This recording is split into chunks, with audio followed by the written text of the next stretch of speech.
Okay, so here's your coding challenge, right?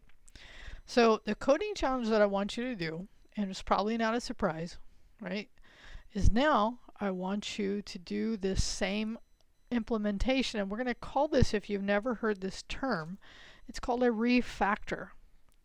Because basically we're not doing anything really different. We're just refactoring this function now to implement this new thing we've learned about return values. Okay, so that's what I want you to do.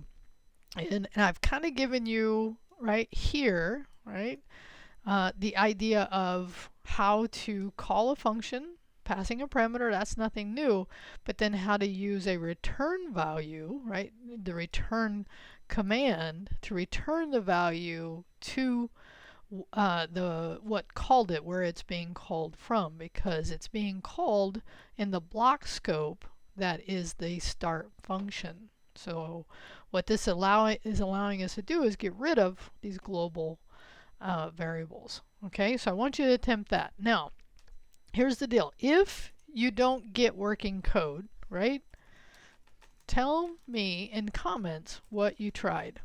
Okay, and really what I want to do is like, how well, are we translating these concepts of functions, return values to you, right? And I want you to give it an attempt.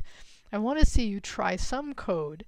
If you don't get working code, then tell me what you tried. If you did get working code, then you can just do that, right, in the comments. But either way, and actually I should change this, right, is I'm just going to leave it the same commit message. But what I will look for is I will actually load your code like I was showing you before and look at it at that point. Okay, or read it at that point.